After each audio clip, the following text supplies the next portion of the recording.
कलयुगी बेटे की हैवानियत रूह कपा देगी। माँ बाप के साथ राक्षस भी ऐसा नहीं करेगा। पहले सिर कूच कर हत्या, फिर आरी से काटा, काट कर लाश के टुकड़ों को नदी में फेंक दिया। गुमराह करने के लिए खुद ही खोज में जुटा था। क्या आपने कभी सुना है कि कोई अपने ही माँ बाप को बेरहमी से कत्ल करे, फिर उनकी लाश को टुकड़े टुकड़ों में काट डाले और सबूत मिटाने के लिए लाश के टुकड़ों को नदी में फेंक दे?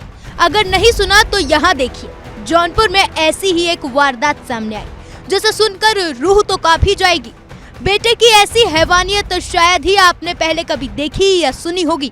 इकलौते बेटे ने ही संपत्ति के विवाद में बुजुर्ग माता पिता की सिर कूच कर हत्या कर दी। हत्या के बाद शवों को आरी से काटकर नदी में फेंक दिया। वारदात पर पर्दा डालने के लिए माँ बाप के लापता होने का स्वांग रचा। इसके बाद खुद को उन्हें तलाशने के बहाने घर से निकल गया। इस हत्याकांड से पर्दा तब उठा जब दंपत्ति की बेटी ने माँ बाप के गुम हो जाने की शिकायत पुलिस से की। ये कोठी बड़ी आलीशान है, लेकिन यहाँ पर हैवानियत की जिस हद को पार किया गया, उसे जानकर भी लोग सिहर जा रहे हैं। लोगों में सनसनी फैल जा रही है। दरअसल रेलवे से रिटायर श्याम बहादुर यहाँ अपनी पत्नी के साथ रहा करते थे। उनको उनके बेटे ने ही मौत के घाट उतार दिया। ये आलीशान घर जाफराबाद थाना इलाके के अहमदपुर गांव में है। इस घर में रेलवे से रिटायर श्याम बहादुर और बबीता देवी रहा करते थे। बीते 8 दिसंबर को अचानक उनके बेटे अम्बेश कुमार ने माता पिता के कहीं चले जाने की चर्चा आसपास के लोगों में शुरू की। रिश्तेदारों से भी फोन करके पूछा कि क्या वो दोनों उनके घर पर रहे हैं। इसके बाद उसने बहन वंदना को इसकी जानकारी दी और खुद माता पिता को तलाश करने के लिए घर से निकल गया। 5 दिन तक दंपत्ति का कहीं अता पता नहीं चला। परिवार के दूसरे सदस्य भी परेशान होकर इधर उधर हाथ मारते रहे। बेटी वंदना ने थक कर 13 दिसंबर को जाफराबाद थाने में माता पिता की गुमशुदगी की रिपोर्ट दर्ज कराई। वंदना ने पुलिस को ये भी बताया कि उनका भाई अम्बेश कुमार भी कई दिनों से दोनों को ढूंढने के लिए निकला था, जो उसका कहीं अता पता नहीं है। एक साथ तीनों लोगों के गुम हो जाने की शिकायत जब थाने पहुंची तो पुलिस टीम ने भी सुराग लगाना शुरू कर दिया। इसके लिए 3 टीमें भी गठित की गई। जांच के दौरान ही शक की सुई बार बार अम्बेश की तरफ जाती रही। पुलिस ने उस दिशा में भी जांच शुरू की। 15 दिसंबर को सर्विलेंस की मदद से अम्बेश को घर के पास से ही हिरासत में लिया गया। घंटों पूछताछ के बाद भी अम्बेश ने कुछ नहीं बताया। वो टीम को गुमराह ही करता रहा। सख्ती करने पर वो टूट गया और उसने जो खुलासा किया उससे पुलिस वाले भी कांप उठे। अम्बेश ने बताया कि 8 दिसंबर को माता पिता से उसका विवाद हुआ था। इससे उसने अपना आपा खो दिया। पत्थर के बट्टे से अपने माता के सर पर प्रहार कर दिया।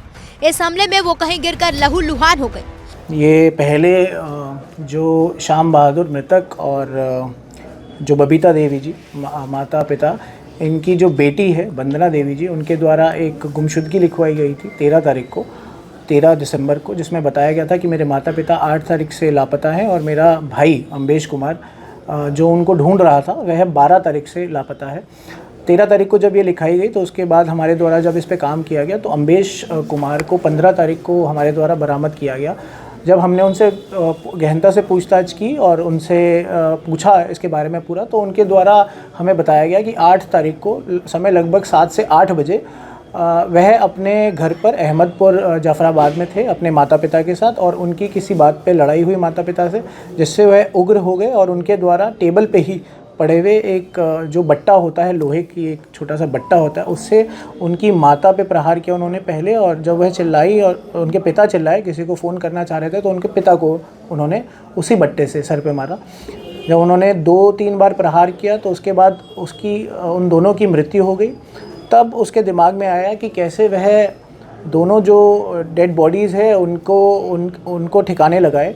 तब उसने बताया कि उसके द्वारा क्योंकि उसकी बेसमेंट में कंस्ट्रक्शन का कुछ काम हो चुका था पहले, तो कुछ बोरियां थी सीमेंट की, तो उसने अपनी माता पिता की बॉडी को कुछ हिस्सों में काटा आरी से और उन 6 बोरियों में भर के अपने माता पिता की बॉडी को वह रात भर उसने घर की सफाई करी और सुबह भोर लगभग 4:30 से 5 बजे, उसके द्वारा बताया गया 5 बजे, उसने अपनी स्विफ्ट डिज़ायर में 6 बोरियां डाली अपनी डिक्की में और वह बेलाव घाट जाफराबाद में है, वहाँ के पुल से उसने गोमती नदी में वह 6 बोरियां डाल दी।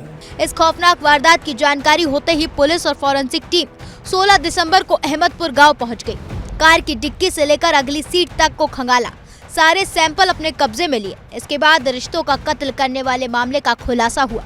अब आरोपी को हिरासत में ले लिया गया है।